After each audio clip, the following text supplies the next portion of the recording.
दोस्तों, हमारे पहले वीडियो में आपके द्वारा अच्छे व्यूज मिले हमें, और हम यही चाहते हैं कि हमारे जो वीडियो हैं आप तक अधिकांश से अधिकांश पहुंचे।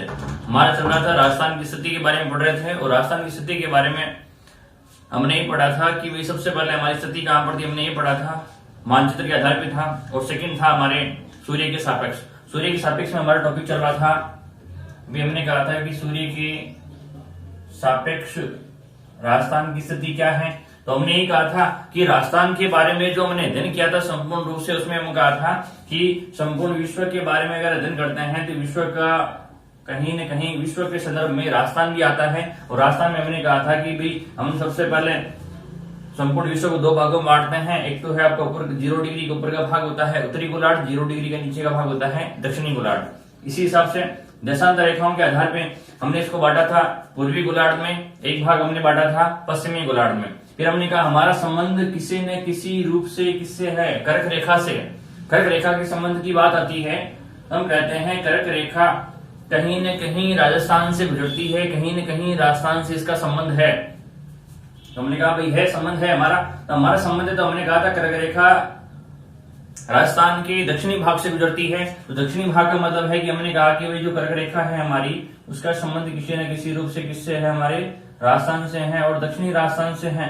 और दक्षिणी राजस्थान का मतलब है कि राजस्थान का मैप है अपना, और राजस्थान के मैप में हम कहेंगे आपके है डूंगरपुर और दूसरा है अपने बांसवाड़ा। तो इसके संबंध में हम कहेंगे कि जो कर्क रेखा है आपके डूंगरपुर के दक्षिणी भाग से तथा बांसवाड़ा के मध्य से गुजरती है। कौन सी रेखा? कर्क रेखा। और राजस्थान में से गुजरती है लगभग 26 किलोमीटर। हम कह सकते हैं कि हाँ भाई संपूर्ण विश्व के संदर्भ में सूर्य के सापेक्ष की बात कर रहे थे, तो कहीं न कहीं सूर्य का तापमान डूंगरपुर और बांसवाड़ा में क्या रहेगा, ज्यादा रहेगा। यह हम कह सकते हैं सूर्य के सापेक्ष के आधार पे डूंगरपुर और बांसवाड़ा पर सीधा प्रभाव पड़ेगा सूर्य का। इसके पश्चात हम कहेंगे जो सूर्य है, सूर्य का जो प्रकाश है लगभग क्या होता चला जाता है, तिरछा होता चला जाता है। तब हम कह सकते हैं कि सूर्य का सीधा प्रभाव पड़ेगा कौन कौन सी जिलों पर, डूंगरपुर और बांसवाड़ा। इसके पश्चात सूर्य का जो प्रभाव है, हम कहेंगे सूर्य का प्रभाव लगातार तिरछा होता चला जाएगा। इसका मतलब है कि सब सामने की बात करें, सूर्य के सामने की बात करें तो हमारे डूंगरपुर बांसवाड़ा ही है, और उसके पश्चात सूर्य का प्रकाश क्या होता चला जाता है, तिरछापन होता चला जाता है। इसका मतलब है कि कहीं न कहीं हम सूर्य के सापेक्ष के आधार पर इसका विवरण दिया जाता है, और इसी विवरण के आधार पे हम पढ़ते हैं। हमने पढ़ा था कि भाई सूर्य अपनी पृथ्वी जो अपनी है वो स्थिति को बदलती है, और स्थिति बदलने में हमने कहा था कि पृथ्वी की 2 प्रकार की गतियां होती है। एक गति होती है घूर्णन गति, और दूसरी गति होती है अपने परिक्रमण गति। इसका मतलब है कि हमने कहा था अभी परिक्रमण घूर्णन का अर्थ होता है कि घूर्णन में पृथ्वी का अपने ही स्थान पे घूमना। जैसे कि हम कहेंगे कि वे पृथ्वी यहाँ है और पृथ्वी यहाँ से घूम करके वापस अपने ही स्थान पे वापस आ जाती है। इस प्रकार की क्रिया को हम कहते हैं घूर्णन। यानी ये जो घटना होती है लगभग 24 घंटे में होती है। सेकंड हमने कहा था कि भी दूसरी घटना होती है परिक्रमण। यानी परिक्रमण का मतलब होता है किसी के चक्कर लगाना, और यही कार्य होता है कि पृथ्वी जो है सूर्य की चारों ओर क्या लगाती है, चक्कर लगाती है। जैसे कि हम कहेंगे कि भाई ये जो स्थितियां हैं वो स्थितियां परिवर्तित होती रहती है, और इन स्थितियों के बारे में हमने पढ़ा था कि हमने कहा था कि जो पहली स्थिति थी ये सूर्य है, ये अपने पृथ्वी है एक स्थिति में, ये पृथ्वी है आपके दूसरी स्थिति में, ये पृथ्वी है आपके तीसरी स्थिति में, ये पृथ्वी है आपकी चौथी स्थिति में। इसका मतलब है कि एक समय ऐसा होगा कि जब सूर्य का प्रकाश सीधा होगा कर्क रेखा पर, एक समय ऐसा होगा कि सूर्य का प्रकाश होगा विषुवत रेखा पर, एक समय ऐसा होगा कि सूर्य का प्रकाश होगा मकर रेखा पर, एक समय ऐसा होगा कि सूर्य का प्रकाश सीधा होगा विषुवत रेखा पर। इसका संबंध है कि इस प्रकार से पृथ्वी का घूर्णन होता है, परिक्रमण होता है, और परिक्रमण क्रियाओं में अलग अलग प्रभाव पड़ता है। जैसे कि हमने कहा था कि पहली स्थिति के बारे में अध्ययन करें तो हम कहेंगे कि ये जो है सूर्य है, सूर्य का अब सूर्य 2 प्रकार की स्थितियों में होता है। एक तो होता है उत्तरायण और दूसरा होता है दक्षिणायन। उत्तरायण में हम कह सकते हैं कि एक स्थिति के अंतर्गत सूर्य का सीधा प्रकाश पड़ता है कर्क रेखा पर जब सूर्य होता है उत्तरायण। जब सूर्य क्या होता है उत्तरायण, उस स्थिति की बात करें तो हम कहेंगे सूर्य सीधा चमकता है किसके ऊपर, कर्क रेखा पर। सूर्य चमकता है कर्क रेखा पर। इसका मतलब ये हुआ कि ये स्थिति होती है आपके 21 जून। कब होती है? 21 जून। और 21 जून को ही हम कहते हैं योग दिवस। 21 जून को हम कहते हैं योग दिवस। तो इसका मतलब ये हुआ कि इस समय हमारे यहाँ पर सबसे बड़ा दिन होगा। बड़ा का मतलब है कि हम कहेंगे कि हम इस समय सूर्य किस गोलार्ध में है? उत्तरी गोलार्ध में। और दक्षिणी भागों की बात करें, यहाँ पर आपने 23.5 डिग्री उत्तर में, 23.5 डिग्री दक्षिण में, तो हम कहेंगे 23.5 डिग्री भी इधर क्या है आपके मकर रेखा है। तो हम कहेंगे इस समय सूर्य कहाँ है? उत्तरी गोलार्ध में है। और उत्तरी गोलार्ध में है, इसका मतलब है कि हमारे यहाँ पर गर्मी पड़ रही है, जबकि मकर रेखा पर क्या पड़ रही है? सर्दी पड़ रही है। इसका मतलब ये हुआ कि इस समय 21 जून है और 21 जून में कौन सी ऋतु होती है? ग्रीष्म ऋतु होती है। कौन सी ऋतु होती है भाई? ग्रीष्म ऋतु होती है। कब होती है? 21 जून के आसपास। इसका मतलब है इस समय हमारे सबसे बड़ा दिन होगा तथा सबसे छोटी रात होगी। यानी ये स्थिति कहाँ है? कर्क रेखा पर। यानी उत्तरी गोलार्ध की बात करें हम, इस समय उत्तरी गोलार्ध में सबसे बड़ा दिन तथा सबसे छोटी रात होती है। वही स्थिति जब सूर्य होता है दक्षिणायन, ये स्थिति थी अपने उत्तरायण में। और इसी स्थिति में जब सूर्य परिवर्तित होता है,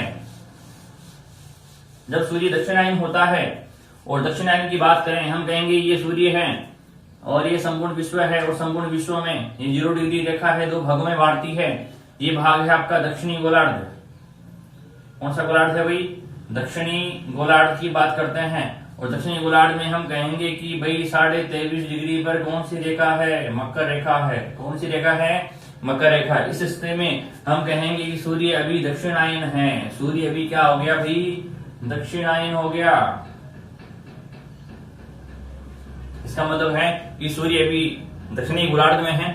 और दक्षिणी गोलार्ध की बात करें तो हम कहेंगे सूर्य यहाँ पर सीधा चमकेगा। इसका मतलब है कि यहाँ पर क्या होगी? ग्रीष्म ऋतु होगी। क्या होगी? ग्रीष्म ऋतु। अब है कि यहाँ पर सूर्य सीधा चमक रहा है। और जब सूर्य सीधा चमक रहा है तो हम कहेंगे ये स्थिति होती है आपकी 22 दिसंबर को होती है। कब होती है? 22 दिसंबर। यानी हम कह सकते हैं कि भाई सूर्य का मकर रेखा पर सीधा चमकना, ये स्थिति होती है 22 दिसंबर को। यानी हम कहेंगे इस समय यहाँ पर सबसे बड़ा दिन होगा और सबसे छोटी रात होगी।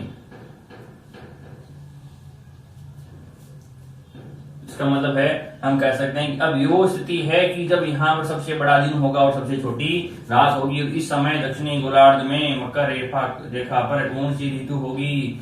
ग्रीष्म ऋतु होगी। कौन सी ऋतु होगी भैया? ग्रीष्म ऋतु। इस घटना को हम कहते हैं मकर संक्रांति। किस नाम से जानते हैं? मकर संक्रांति। तो हमने कहा कि भाई ये 2 स्थितियां क्लियर होगी अपने। पहली स्थिति हमारी थी कि इस समय जब सूर्य कर्क रेखा भी सीधा चमक रहा था, एक स्थिति थी अपने। फिर हमने कहा एक स्थिति है कि सूर्य सीधा किस पे चमकता है? मकर रेखा पर। अब तीसरी स्थिति है हमारे, एक समय ऐसा आएगा कि सूर्य सीधा चमकेगा किसके ऊपर? विषुवत रेखा पर। देखिए विषुवत रेखा की स्थिति क्या है? तो हम कहेंगे कि एक समय ऐसा आता है कि जब सूर्य सीधा चमकेगा किसके ऊपर? विषुवत रेखा पर। और इस घटना को हम कहते हैं विषुव। इस घटना को हम कहते हैं विषुव। विश्व में 2 प्रकार के विषु होता है। एक तो होता है आपके एक बसंत विषु है और एक स्थिति होती है शरद विषु है। देखिए 2 प्रकार की स्थिति है। पहली स्थिति है अपनी बसंत विषु है और दूसरी स्थिति है अपनी शरद विषु है। तो हम कहेंगे कि ये जो घटना है, ये जो घटना है, फिर हम कहेंगे वापस वही पृथ्वी को उन्हें कितने भागों में बांटा? 2 भागों में। कौन सी रेखा? 0 डिग्री रेखा, या ऐसे हम कह सकते हैं आपके भूमध्य रेखा, या ऐसे हम कह सकते हैं विषुवत रेखा, या इसे ही हम कहते हैं अक्षांश रेखा। हम कह सकते हैं कि संपूर्ण पृथ्वी को 2 भागों में बांटने वाली रेखा कौन सी है? 0 डिग्री रेखा, या हम कहते हैं इसे भूमध्य रेखा, या हम इसे कहते हैं विषुवत रेखा, या हम इसे कहते हैं अक्षांश रेखा। देखिए ये प्रभाव पड़ता है। हम कहेंगे इस समय सूर्य किसके ऊपर चमकेगा? विषुवत रेखा पे चमकेगा। अब विषुवत रेखा पे चमकने का अर्थ है कि इस समय स्थिति होगी अपनी, एक स्थिति होगी, भी हमने कहा था एक तो होता है सूर्य उत्तरायण एक स्थिति में, और एक स्थिति में सूर्य होता है दक्षिणायन। तो हम कहेंगे उत्तरायण की जो स्थिति है उस स्थिति में हम कहेंगे इस समय होगा 21 मार्च, यानी 21 मार्च को सूर्य सीधा चमकेगा किस पे, विषुवत रेखा पे। दूसरी स्थिति है दक्षिणायन में। दक्षिणायन में हम कहें तो हम कहेंगे 23 सितंबर, 23 सितंबर, और एक स्थिति थी अपने 21 मार्च। 21 मार्च को जो स्थिति होती है उसे हम कहते हैं बसंत विषुव।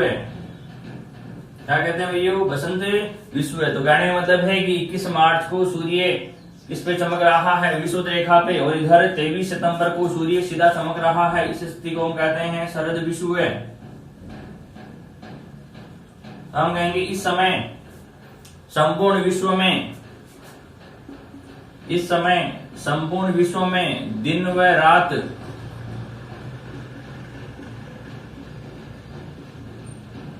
बराबर होते हैं।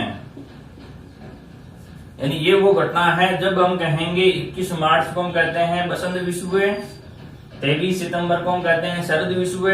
तो हम कहेंगे कि भाई इस समय संपूर्ण विश्व में दिन और रात क्या होते हैं, बराबर होते हैं। तो अगर विश्व में हो रहा है तो भारत में भी होगा, अगर भारत में हो रहा है तो राजस्थान में भी होगा। तो भाई ये है सूर्य के सापेक्ष प्रभाव, यानी इसका संबंध कहीं न कहीं किससे था, राजस्थान से। यानी सूर्य के सापेक्ष का प्रभाव होता है कि भाई सूर्य का सीधा चमकना। और ये हमने 3 स्थितियों के बारे में अध्ययन किया था। एक था अपने कर्क संक्रांति, दूसरा था अपने मकर संक्रांति, और तीसरा था अपने विषुव। यानी जो पहली स्थिति थी हमारे, तो हमने कहा था कि पहली हमारी स्थिति थी कौन सी थी हमारे, तो हमने कहा कि सूर्य सीधा चमकता है किसके ऊपर, कर्क रेखा पर, ये कहा था हमने। और ये घटना होती है अपने कब, 21 जून को होती है। फिर हमने दूसरे कहा था कि वह सूर्य चमकता है किसके ऊपर, मकर रेखा पे, और मकर रेखा पे कब चमकेगा, तो हमने कहा था ये स्थिति होती है 22 दिसंबर की होती है। कब होती है भैया, 22 दिसंबर। और तीसरी स्थिति हमने कहा था कि इसके बारे में होती है विषुव। क्या होती है भाई, विषुव होती है। और विषुव में मैंने कहा था ये स्थिति होती है आपके 21 मार्च व 23 सितंबर। इस प्रकार की जो घटनाएं होती है सूर्य का सीधा चमकना, तो इसमें कहीं न कहीं किसका संबंध आता है, वही राजस्थान का संबंध आता है। और यही स्थिति हम पढ़ते हैं राजस्थान के संदर्भ में। और राजस्थान के संदर्भ में देखिए कि किस प्रकार से इसका प्रभाव पड़ता है।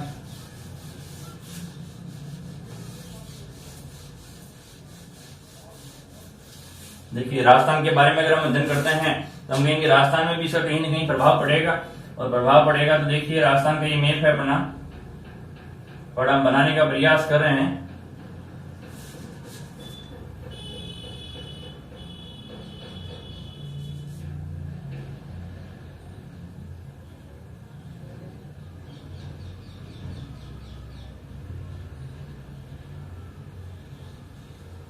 ये राजस्थान का मैप है। तो हमने भी यहाँ कहा कि भाई कहीं न कहीं सूर्य का प्रभाव पड़ता है। और सूर्य के प्रभाव की बात करें तो सूर्य का सीधा चमकना, और सीधा चमकते हैं तो हम कहेंगे भी हमने ये कहा था कि सबसे पहले कि भाई सूर्य का प्रभाव होता है। और सूर्य के प्रभाव में हमने कहा कि हमारे कुछ जिले हैं और उन जिलों पे कुछ न कुछ प्रभाव पड़ता है। जैसे कि हम कह सकते हैं कि राजस्थान में इसका कोई प्रभाव पड़ता है, तो हम कहेंगे कि राजस्थान में हाँ भाई प्रभाव पड़ता है। जैसे कि हम कहेंगे कि अपने कुछ जिले हैं, हम कहेंगे भाई पहले तो ये हमें पता होना चाहिए कि भाई सूर्य उदय होता है किधर से, पूर्व से, और अस्त होता है पश्चिम में। तो पहले हम ये बात करेंगे कि भाई सूर्यास्त, सूर्य उदय व सूर्यास्त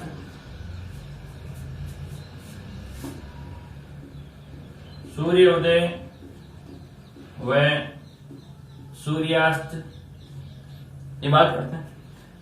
पहले हम कहेंगे कि पूर्व की बात करें तो हम कहेंगे पूर्व में अपना जिला है धौलपुर। कौन सा जिला है, धौलपुर। और पश्चिम की बात करें तो पश्चिम में अपना जिला है जैसलमेर। इसका मतलब है कि भाई सूर्य सबसे पहले उदय होगा कहां पर है, धौलपुर में। सूर्य सबसे पहले अस्त होगा, भाई सूर्य उदय भी सबसे पहले होगा धौलपुर में। सबसे पहले की बात करें हम, भाई सूर्य सबसे पहले उदय होता है वह अस्त होता है, कहां पर होता है? राजस्थान में, धौलपुर में। और सेकंड स्थिति आती है हमारी कि भाई सबसे बाद में की बात करें हम, तो हम कहेंगे सबसे बाद में जैसलमेर में सूर्य उदय होता है और सूर्य अस्त होता है। ये स्थिति थी हमारी सूर्य उदय की और सूर्य अस्त की। और हम इस स्थिति की बात करेंगे कि भाई किस प्रकार से इसका प्रभाव पड़ता है, क्योंकि चमकने वाली बात कर रहे थे हम तो, और चमकने वाली बात में हम कहेंगे कि भाई सबसे पहले डूंगरपुर, बांसवाड़ा, प्रतापगढ़, झालावाड़, ये स्थिति है हमारे। यहां हम कह सकते हैं उदयपुर, हम कहेंगे ये वो स्थिति है कि जब सूर्य का सीधा प्रभाव पड़ रहा है हमारे, और एक वो स्थिति आएगी हमारे सामने, ये सूर्य है और सूर्य का सीधा प्रभाव पड़ रहा था, तो हम कह सकते हैं कि भाई सूर्य की बात करें, सूर्य का सीधा प्रभाव पड़ रहा है हमारे डूंगरपुर, पहले बांसवाड़ा, प्रतापगढ़, झालावाड़ और उदयपुर। इन सबसे पहले की बात करें हम, तो सबसे पहले हम कहेंगे कि सबसे पहले सूर्य का सीधा प्रभाव पड़ेगा किस जिले पर? डूंगरपुर है अपने, बांसवाड़ा है, प्रतापगढ़ है, झालावाड़ है और उदयपुर है। इसके बाद में अगर हम बात करें, हम कहेंगे इसके बाद सूर्य का तिरछापन होता है किरणों का। देखिए इनकी बात करें तो हम कह सकते हैं कि सबसे पहले हम कहें अपने यहां पर जिले हैं गंगानगर,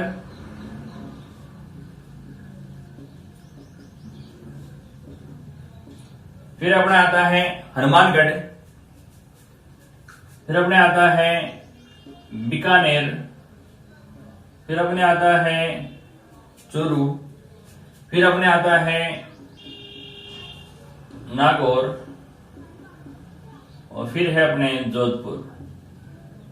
तो देखिए दोस्तों, ये जो घटना है तो हम कहेंगे अब सूर्य का क्या हो रहा है? तिरछापन हो रहा है। और अगर सूर्य की तिरछापन की बात करें तो हम कहेंगे इस समय सूर्य भाई सबसे पहले सीधापन था, तो सीधेपन में हमने कहा था कि इसका प्रभाव पड़ता है सबसे पहले भाई सर्वाधिक सीधापन होगा बांसवाड़ा, फिर होगा आपके 1 नंबर पे है आपके बांसवाड़ा, 2 नंबर पे आपके डूंगरपुर है, और 3 नंबर पे आपके हैं प्रतापगढ़ है, 4 नंबर पे आपके हैं झालावाड़ है, और 5 नंबर पे आपके हैं उदयपुर है। तो ये जो घटना है तो हम कहेंगे इस घटना में सूर्य का सीधापन है, सूर्य का सीधापन।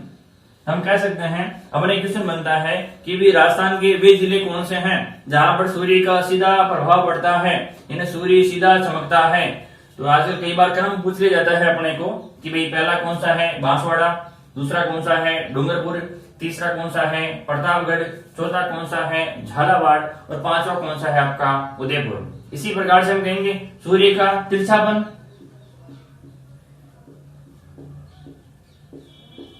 अब हम किसकी बात करें? सूर्य के तिरछेपन की बात करें। अगर सूर्य के तिरछेपन की बात करें तो हम कहेंगे पहला जिला आता है आपके गंगानगर, दूसरा जिला आता है अपने हनुमानगढ़, तीसरा जिला आता है अपने चूरू, और चौथा जिला आता है अपने बीकानेर, और 5वां जिला अपने आता है नागौर, 6वां जिला अपने आता है जोधपुर। तो हम कहेंगे इस प्रकार से ये जो स्थितियां हैं इसमें सूर्य का क्या है भाई सीधापन, सॉरी तिरछापन है। और तिरछेपन की बात करें कि भाई सूर्य का प्रकाश या सूर्य की जो किरणें हैं वो क्या पड़ती है? तिरछी पड़ती है। तो ऐसे वे कौन से जिले हैं राजस्थान के जहां पर हम कहेंगे सूर्य का सीधा तिरछापन होता है? तो पहला जिला आता है आपके गंगानगर, दूसरा जिला आता है हमारे हनुमानगढ़, तीसरा जिला आता है हमारे चूरू, चौथा जिला हमारे आता है बीकानेर, 5वां जिला आता है हमारे नागौर और 6वां जिला आता है हमारे जोधपुर। तो हम कहेंगे दोस्तों इस प्रकार से हमारे राजस्थान के जो विस्तार का था अपने ये तीसरा वीडियो था, और इस वीडियो में हमने ये अध्ययन किया था भी सबसे पहला हमारा वीडियो था कि किस प्रकार से हमारी विश्व में स्थिति है, और सेकंड वीडियो में हमने प्रारंभ किया था सूर्य का सापेक्ष भाई क्या प्रभाव पड़ता है, और थर्ड वीडियो में हमारे सूर्य का जो सापेक्ष का जो प्रभाव था संपूर्ण विश्व से लेते हुए हम राजस्थान तक पहुंचे हैं कि हमें हमारा उद्देश्य यही था कि भाई किस प्रकार से सबसे पहले संपूर्ण विश्व पर इसका प्रभाव पड़ता है। तो विश्व का मतलब है कि भाई हमने ये कहा था कि भाई अगर हम विश्व की बात करते हैं, ग्लोब की बात करते हैं, तो भाई रेखाएं हैं आपके जो संपूर्ण विश्व को बांटती है। तो कौन सी रेखा थी अपने? भूमध्य रेखा, या हमने कहा था 0 डिग्री रेखा। तो इसका मतलब है कि इस प्रकार से संपूर्ण विश्व को ये कितने भागों में बांटती है? 2 भागों में। सेकंड हमने कहा था कि इसके उत्तर में जाते हैं तो 23.5 डिग्री पे एक रेखा आती है, कर्क रेखा, और इसी प्रकार से इसके दक्षिण में जाते हैं तो हम कहेंगे 23.5 डिग्री पे आती है आपके मकर रेखा। फिर यही हम स्थिति हमारी होती है उत्तरी गोलार्ध में 66.5 डिग्री पे। हमने कहा था यहाँ पर आता है आपके आर्कटिक व्रत आता है अपने। फिर हमने कहा था 90 डिग्री पे उत्तरी गोलार्ध में जाते हैं तो अपने आता है उत्तरी ध्रुव आता है। और यही घटना अगर हम दक्षिणी गोलार्ध की बात करें तो उन्हें ये कहा था कि दक्षिणी गोलार्ध में 66.5 डिग्री पर अंटार्कटिका व्रत आता है और 90 डिग्री पे आता है दक्षिणी ध्रुव आता है। ये कहा था हमने। इसी प्रकार से हमने कहा कि भाई इसका कहीं न कहीं सूर्य का प्रभाव पड़ता है, यानी जो 23.5 डिग्री से लेकर के हमने कहा था कटिबंध 3 प्रकार के होते हैं। पहला हमने कहा उष्ण कटिबंध, दूसरा हमने कहा शीतोष्ण कटिबंध, और तीसरा हमने कहा था शीत कटिबंध। इस प्रकार से हम कहेंगे कि भाई सूर्य का कहीं न कहीं प्रभाव पड़ेगा, और संपूर्ण विश्व पे है तो भारत पे पड़ेगा, और भारत पे है तो राजस्थान पे भी पड़ेगा। क्यों? क्योंकि इसका संबंध किससे? हमारा संबंध किससे है? कर्क रेखा से। और फिर हमने ये कहा था कि भाई राजस्थान का अक्षांश से विस्तार प्रारंभ होता है 23 डिग्री 3 मिनट से। कहां से होता है? 23 डिग्री 3 मिनट से होता है। इसका मतलब 23 डिग्री 3 मिनट से हो रहा है तो हमारे तो वही राजस्थान में से कर्क रेखा गुजर रही है। और गुजर कौन से रही है? डूंगरपुर के तो दक्षिणी भाग से और बांसवाड़ा के मध्य से गुजर रही है। तो हमारा संबंध सीधा है किससे? है कर्क रेखा से। और विश्व में भी कर्क रेखा का संबंध है। यही संबंध हमने पढ़ा था सूर्य के सापेक्ष के आधार पर। तो दोस्तों अभी तक हमारे वीडियो को जिसने सब्सक्राइब नहीं किया है वो सब्सक्राइब करें, और जिन दोस्तों तक अभी तक ये नहीं पहुंचा है तो कृपया करके आप उन तक पहुंचाने का प्रयास करें। ओके।